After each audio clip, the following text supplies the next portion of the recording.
Welcome back to Bruins game reactions. Boston Bruins win 5-1 over the Carolina Hurricanes. Boston also gets eliminated from playoff contention with 6 games to go. This was a massive game. Obviously, Boston gets eliminated. Jeremy Swayman picks up his 100th career NHL win. Boston breaks their 25 shot on goal, under 25 shot on goal streak. The first line comes alive. Pastrnak gets a hat trick, is now back on pace to score 100 points this season. This was just an overall big game. It was a pretty low event game outside of the 6 goals, really. Only 3 penalties total. Neither team got anything going.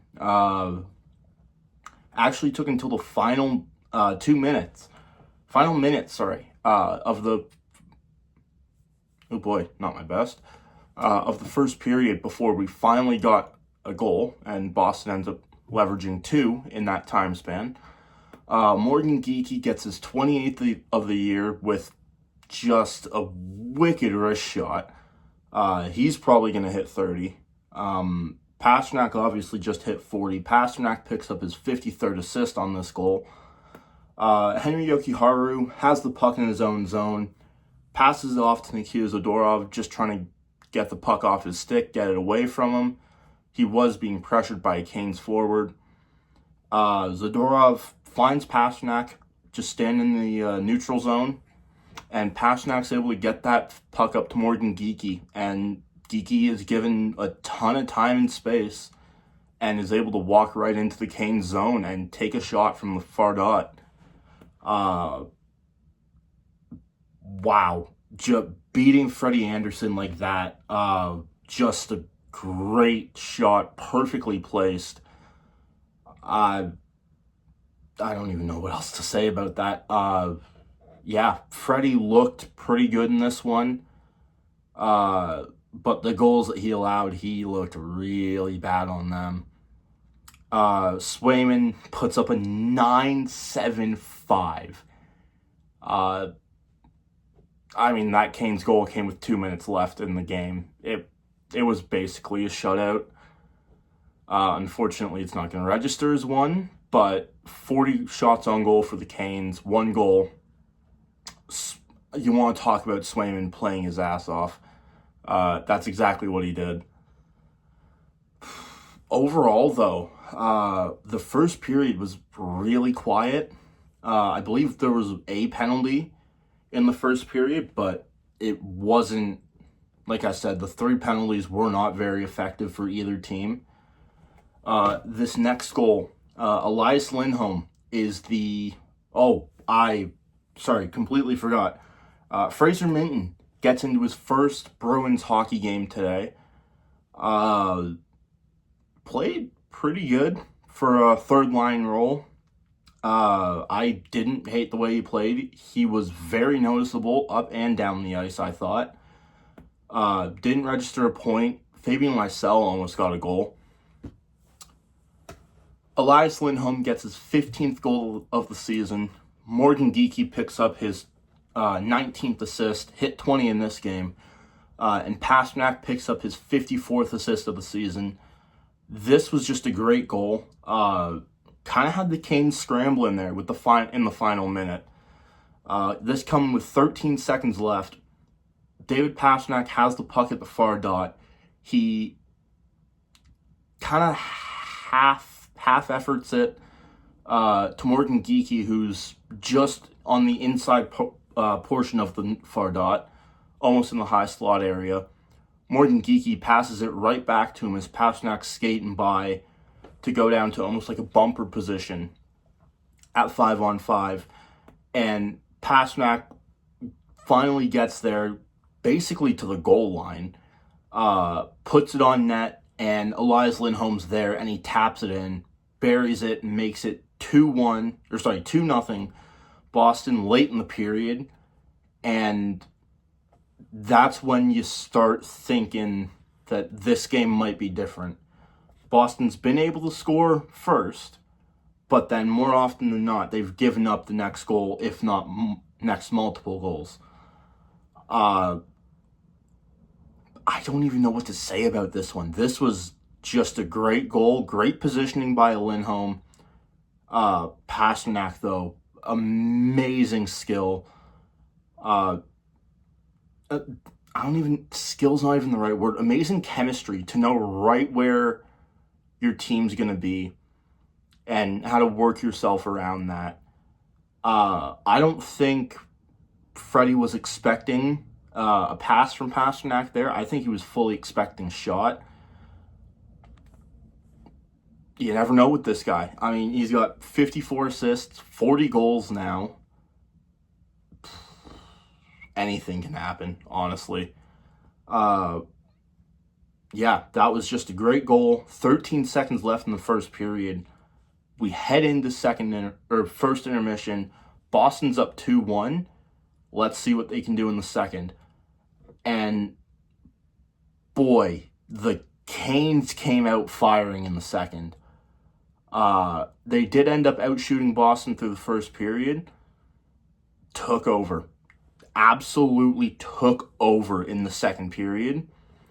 To an extent, almost except for the blown Pasternak goal. It was not a great period for Boston. They were able to hold the fort, though, and even Pasternak was able to score his 38th goal of the season. This was just an amazing goal. All three of his goals were amazing today, for being honest. It was just a great shot. I'm going to be honest, though. His second goal, absolutely filthy. We will be getting to that shortly. But as of right now, Pasternak scores, makes it 3-0 Boston, almost bang on halfway through the game. Assists from Elias Lindholm again and Morgan Geekie. This guy just can't be stopped. I'm pretty sure he got an assist or a goal. I'm pretty sure, yeah, he got a point on all 5 goals tonight. Scored 3 of them, gets an assist on the other 2. Man, I mean, like, it sucks that this team isn't higher up in the standings. Unfortunately, though, if they were even remotely in playoff contention, which I would still consider them to be in playoff contention, you're eliminated with 5 games to go. That's a maximum of 10 points. They played this bad, and they're still within 10 points. Well, I guess less than 10 points now. More than 10 points, sorry. You're almost within 10 points of a playoff spot with 5 games to go. And yet, there's nothing getting talked about him now. Since Boston's gone on this 10-game losing streak, it's been crickets about him. He's not getting the attention that he deserves. I know that's being a self-centered or selfish Bruins fan. He deserves more attention than this. He's going to hit 100 points, and this team's not even going to make the playoffs. B, be in a decent position for a top 5 draft pick. I believe they jumped just ahead of Philly. I'm not sure how that game ended. This team's not getting talked about enough. I'm probably going to repeat that multiple other times through this video. Not even this team. Pasta's not getting talked about enough, and that's something that needs to change, in my opinion. He's been way too good for way too long this season, and especially since 2025 started. We head into second intermission. Boston up 3-0. Man, you've played a good 40 before. You honestly played a pretty solid 40 a couple nights ago against Montreal. Close this out. Get this team a win. Uh, I mean, that's exactly what they did. David Pastrnak, oh my, I don't even know what to say with this one. This might be goal of the year candidate. Henry Yokiharu, who played really good. He's looked great with Nikita Zadorov. Don't know why I was pulling a blank there. They've both looked very good together. I know Zadorov's defensive numbers have improved a lot since Yokiharu has been his D partner. I wouldn't hate seeing that. I honestly think you would need to either pair Mason Lohrei up with McAvoy or Lindholm. I think you've got your 6 defensemen for next season. Yokiharu, Zadorov, they've looked good together. Mason Lohrei is slowly becoming, well, I say slowly, he's almost quickly become your number 1 defenseman. McAvoy, who is your number 1 defenseman, is injured, obviously, but he didn't look bad this season. Lindholm hasn't been great. Well, hasn't been great. He hasn't played since November. You hope he's able to come back. Hopefully he doesn't end up on LTIR to end out that deal. That would really suck. And Andrew Peeke. I don't see how you rotate anyone in or out of that. You can maybe make an argument to rotate Andrew Peeke out every few games with Ian Mitchell or Parker Wotherspoon. I wouldn't, though. I mean, if you got something good rolling, unless there's a game in which someone makes massive mistakes. Like, I'll admit, there's a couple games this season where I think Mason Lohrei should have sat the next game. Looking back, though, it's mistakes that someone's going to make when you're playing his rookie. I think this is technically not his rookie year. But for someone who's played so few NHL games and is being thrown into the flames and being told, here you go, quarterback power plays, be a number 1 defenseman, and he's 22, 23, I think? I have no issue with the way he's played. He's looked really good for 98% of this year. He's had a couple bad games. It's growing pains, though, and if he ends up becoming a better defenseman for it, I'm not going to complain.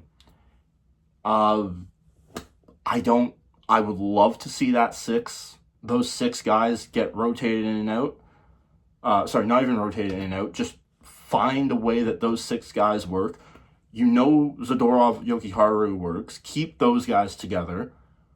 Roll all 3 lines. And then if you absolutely have to, you can change them up, make a shutdown pair. I would say roll 3 lines, though. Have each guy play 20 minutes a night. Like, if you don't have to put extra pressure on these guys because 2 other guys are able to handle it, don't. I mean, you don't have to.